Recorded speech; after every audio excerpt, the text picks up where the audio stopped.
These combined sessions where I'm doing squats and overhead presses are becoming a bit of a recurrent theme these days, as I'm finding that throughout the week there is a bit of a build-up in discomfort with my piriformis that ends up forcing me sort of to take a day where I'm just not doing any training. So I'm cycling to work and I'm cycling back, and then I'm staying at home and doing some mobility stuff, trying to appease the annoyed part. So as I noticed that sitting at work, especially for longer periods of time, is kind of making things worse, I'm trying to sit as little as I can.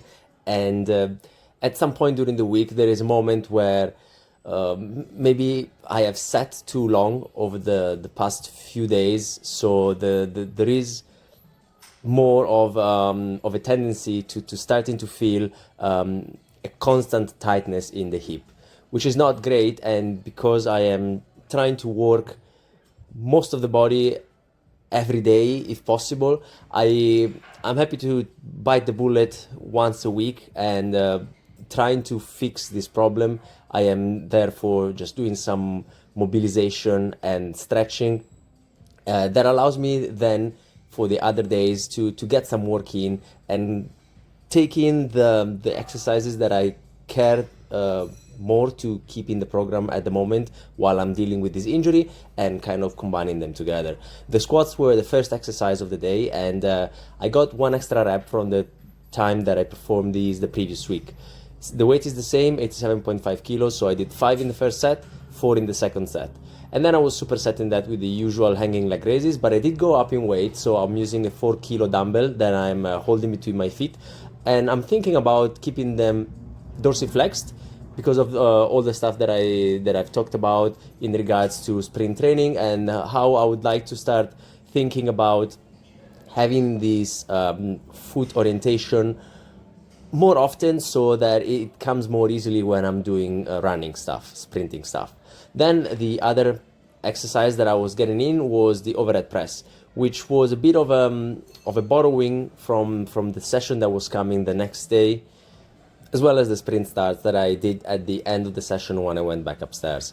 In here, the overhead presses are moving okay, 40 kilos, doing a couple of sets of 5 repetitions, and I'm on my way to progressing that towards sets of 8. And in between, I'm doing some one-arm rows, which gives me a bit of a unilateral pulling action and also some variation on the usual pull-ups that I'm doing. Also, it feels good to be able to use in dumbbells, since the home gym now has been stripped of all of those. So I can use dumbbells in this gym here, and then in the other one I will be using cables for as long as it's necessary. And because the season is getting nicer, I can get some pull-ups outside when I'm doing some sprinting out in the open.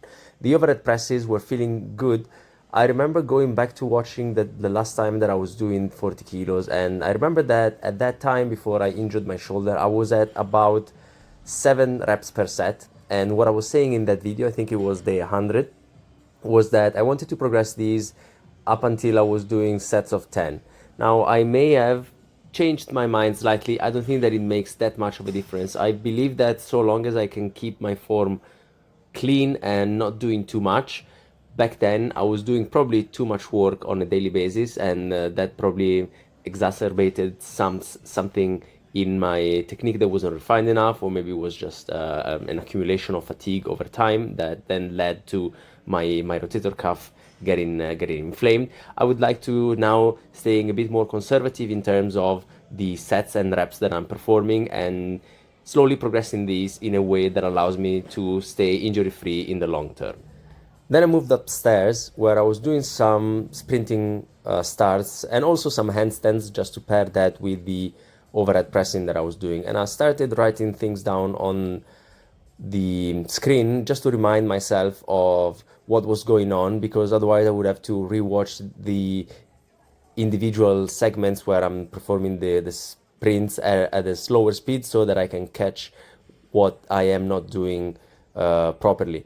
What I noticed as the main issue with the sprint starts, there were a few more, but this was, I think, the most glaring one, was a lack of forward projection. So as I was coming out of the first step, I was straightening up too quickly, and what ended up happening was then the horizontal force was not really projecting me forward. I was maybe too eager to get into the switch when I felt like the starting step was somewhat decent.